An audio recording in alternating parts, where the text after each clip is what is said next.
Bu kitabı okuyan zengin oluyor. Zenginlik ya da zengin olma her insanın içinde yatan mutlak bir istektir.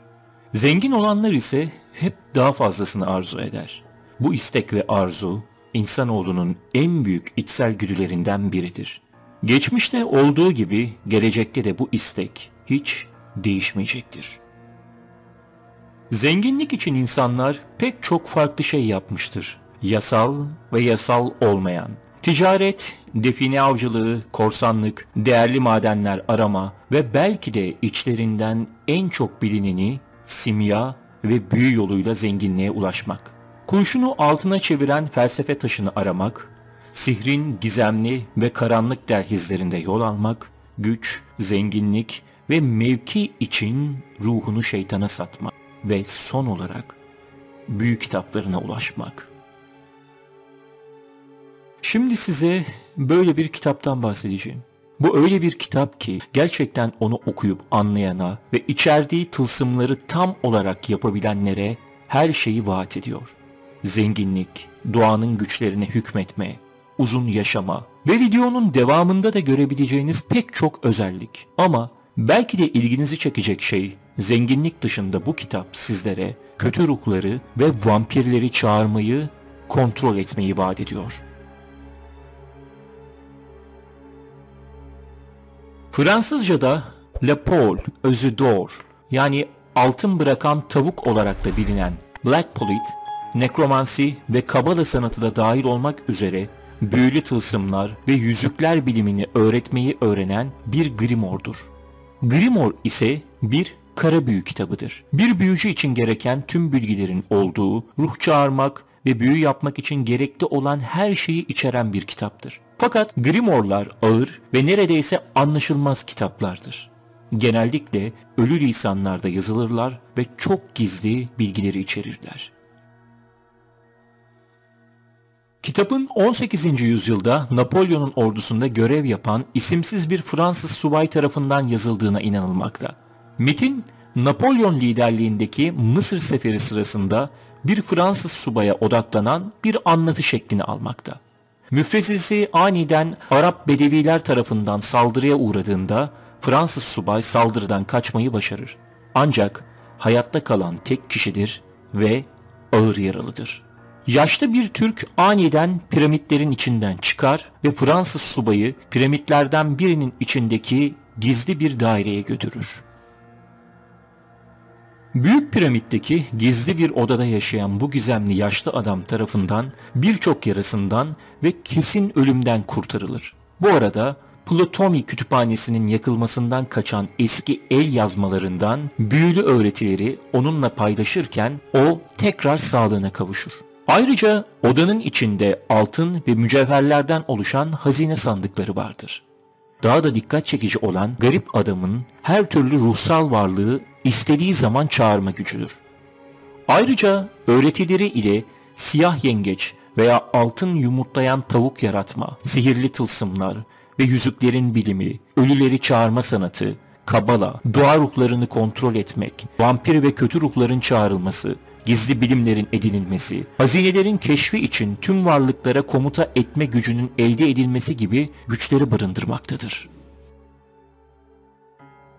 Yaralı adam kendini ayağa kaldıran koruyucusunu takip eder. Yaşlı adamın evinde geniş salonlar ve sonsuz galeriler, hazinelerle dolu yeraltı odaları vardır. İddiaya göre yaşlı adam 270 yaşındadır ve genç Fransız akıl hocasının gizemli ve olağanüstü güçlerinin sırlarını öğrenmeye aç olan hevesli öğrencisi olur. Sonunda büyülü tılsımlar ve yüzükler bilimini, havai ve cehennemi ruhları, sapirlerin, yundislerin ve gnomları çağırmak için gerekli güçleri, nekromansiyi ve kabala sanatının gizli bilimleri hakkında bilgi edinir. Tüm varlıklara hükmetme gücünü kazanır ve kötü büyü ve büyülerin maskesini düşürmek için de majinin gizemli dilini kullanır. Odada yanan lambaların hayaletleri, sayısız hizmetkar ruhları, sihirli akşam yemekleri ve her şeyden önce Black Pullet vardı. Bilgenin kendisi, majinin tek varisi ve bilgilerin umutsuzluğu olan Mısır hiyerogliflerinin yapımcısı olduğunu kanıtladı. Ancak en azından kendisi için bir varis arayışındaydı. Çünkü ölümün etrafında olduğunu hissediyordu. Özetle Fransız subayı Türkçeyi kökü sihire dayanan bir dil bilgisi yoluyla edinmiş ve böylece koruyucusu ile konuşabilme olanağına kavuşmuştu. Bu koruyucusu ile iletişim kuran bir tılsımdı. Aynı zamanda tüm dillerde anında yeterlilik sağlamaktaydı. 22 tılsımlı figürlerin güçleri ve harikaları, bunlara karşılık gelen yüzükler ile altın bulma konusunda kehanet çubuğundan daha fazla beceriye sahip Kara Palate'ın yapımı sırrı konusunda eğitilmişti. Bu talimatlardan sonra birçok kişinin yaşamı uzunluğunda yaşayan yaşlı adam bir kanepede sessizce ölmüştü. Zamanı gelince hizmetine devredilen dehanın eşlik ettiği Fransız subayı pahalı bir semaverde hazineler ve adaçayı külleriyle dolu olarak Mısır'dan ayrılmayı başarır. Marsilya'ya gitmek için gemiye biner. Yolculuktaki fırtınayı tılsımların gücüyle bastırır ve ana vatanına dönerek Provence'a yerleşir. Günlerini Black Pullet ile deneyler yaparak, meditasyonla ve başıboş şekilde dolaşarak geçirir. Herhangi bir korsan kitapçının kitaplarını basar ise eşek kulağı gibi uzatacağını gösterdiği ufak bir gösteri sonrası bu iyi talihinin hatırasına uzun uzadıya Black Pullet'ı yazmaya başlar. Kitabın kendisi tılsım halkaları, tılsımlar ve siyah Pullet'ın kendisi gibi bazı büyülü özelliklerin yaratılmasıyla ilgili bilgiler içerir. Kitap ayrıca okuyucuya bu büyülü özelliklerden olağanüstü güçlere nasıl hakim olacağını öğretir. Belki de kitapta iddia edilen en ilginç büyülü özellik altın yumurta bırakan tavuk olarak bilinen siyah Pullet'ı üretme gücüdür. Yani altın yumurtlayan tavuğun yaratılması. Grimoire, siyah Pullet'a talimat gücünü anlayan ve elde eden kişinin sınırsız zenginlik kazanacağını iddia eder. Bu kitap genellikle Red Dragon veya Grand Grimoire veya Black Swan Owl olarak bilinen iki metinle ilişkilendirilmiştir. İkincisi aynı zamanda kafa karıştırıcı bir şekilde siyah Pullet veya piramitlerin yaşlı adamın hazinesi olarak bilinir ve aslında orijinal siyah Pullet'ın sadece küçük değişikliklerle alternatif bir baskısıdır. Her üç Grimoire'da antik sihir bilimine sahip olduğu iddia edilmektedir. Black Pullet da sihirbaza tüm bitki ve minerallerin bilgisinden elementlere komuta etme ve fırtınaları çağırma, çeşitli güçler bahşeden 22 ayrı sihirli halka ve ipek tılsımı detaylarıyla adlandırılmıştır. Kötü ruhları, vampirleri ve cinleri çağırmak için kullandığı sihir Solomonik veya Verum metin ailesinden geldiği düşünülmektedir.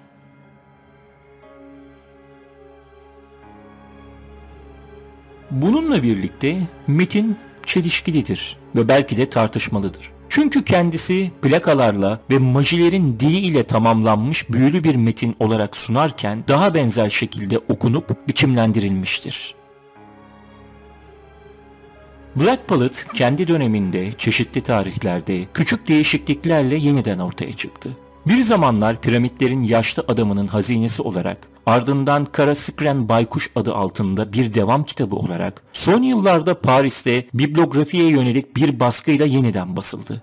Ancak bibliografik araştırma belirtisi taşımadı. Belirtilen iddialarda mütevazi olsa da orijinal baskının başlığı yeterince uğursuzdur. Yani tüm bilimlerin ve büyülerin maskesinin düşürülmesi için hizmet eden bilinmeyen biri tarafından Fransızcaya çevrilmiştir. Basım yeri Mısır'dır. Muhtemelen Roma'nın kısaltmasıdır ve tarih 1740'tır.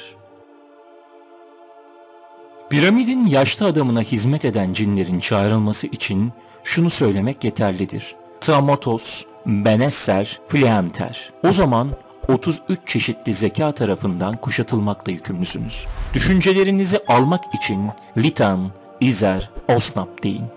Tek tek söyleyerek önünüzde eğileceklerdir. Nanter, Savutram, Urop Nirens kelimeleri sizi havada nereye isterseniz oraya götürmelerine neden olacaktır.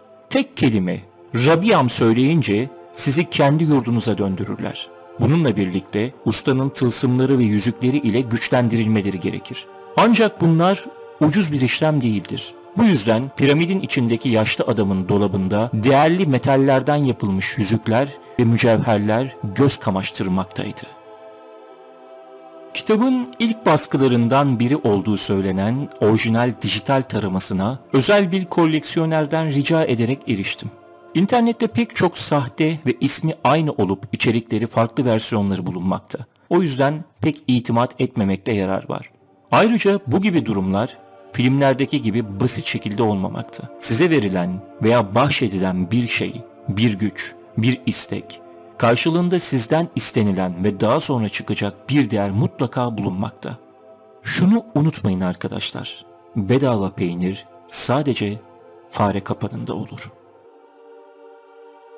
Peki bakalım bu kitapta ne gibi tılsımlar bulunmakta? Bazılarını sizler için çevirdim. Fakat şunu belirtmekte fayda görüyorum. Burada belirtilen her şeyi yapmak onların aktif edileceğini ne yazık ki göstermiyor. Çünkü tariflerde verilen tılsımlar, işaretler ve sözler bir yere kadar gerçek ama bazı eksiklikler var.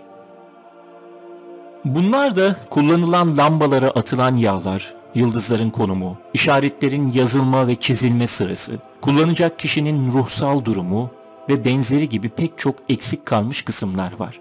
Basılan pek çok versiyonda bunların bilerek çıkartıldığı söylense de bazı ilk baskılarda tam orijinal metin olduğu belirtilmekte. Eksik baskılardaki neden zararlı olabileceklerini kanıtlanmış güçlerin pek çok kişi ile paylaşılmak istenmemesi olabilir büyük ihtimalle. Birinci tılsım. Bir muska için yapılan bu dizgi siyah Palette Grimoire'dan geliyor. Siyah saten üzerine belirtilen vakitte işlenmesi gerekiyor ve Nades Suradis Maniner deyince bir cin görülmeli. Cine Sader, Prostas, Solaster dediğinizde cin size gerçekten sevdiğiniz kişiyi getirecektir. Ondan bıktığınızda ise Mamnes Lader derseniz onu geri götürecektir. İkinci tılsım kuzu kanıyla boyanmış asa figürüdür. Bu karakterler asa üzerine Hindistan mürekkebi ile yazılmalıdır. Ellerinizi asa ile göğe kaldırıp Sautram Ubernisens dediğinizde hemen ruhlar yanınıza gelir ve sizi istediğiniz yere götürür. Üçüncü tılsım göksel ve cehennemi güçleri çağırmaya hizmet eder. Yüzüğü orta parmağınıza ve tılsımı kalbinizin üzerine koyun. Sonra şu kelimeleri söyleyin. Siras, Etar, Besaner ve etkilerini algılayacaksınız. Bu sözler ağzınızdan çıktığı an çok sayıda ruh ve farklı şekildeki figürler göreceksiniz. Onlar sizin emir ve arzularınızı yerine getirecek. Dördüncü tılsım. Bu tılsım ve yüzük var olan tüm saklı hazineleri keşfetmenize ve onlara sahip olmanıza yarayacaktır. Yüzüğü sağ elinizin ikinci parmağına yerleştirin. Sol elinizin baş ve serçe parmağınızla tılsımı çevreleyin ve onayim repentes rasunatrus deyin. Bu üç kelimeyi tekrarlayın ve her biri boş büyük bir deri torbası yaşayan bronz renkli 7 ruh belirecek. Onlara yüzüklü parmağınızla işaret ettiğinizde boş deri torbalarından yere altın paralar dökülmeye başlayacak.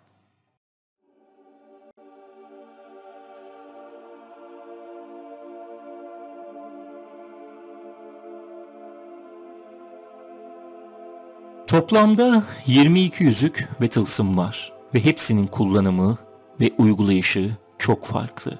Belki de bu gizemli ve büyülü öğretili kitap ait olduğu yerden, yani piramitlerden hiç çıkmamalıydı.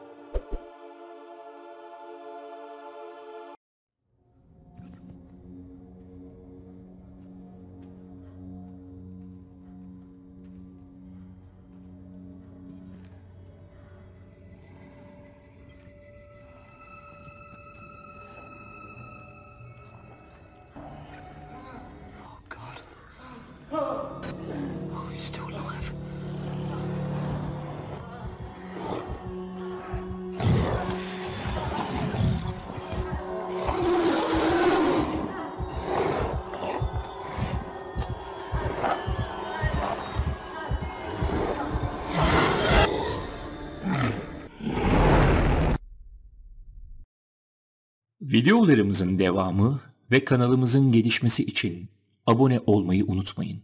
Ayrıca Facebook ve Instagram sayfalarımıza da abone olup pek çok farklı, gizemli konuları bulabilirsiniz. Kanalımızı desteklemek ve araştırmalarımız için katıl butonu ile size uygun üyelik paketini seçip özel avantajlardan da yararlanabilirsiniz. Gizemli konularda görüşmek üzere. Hoşça kalın.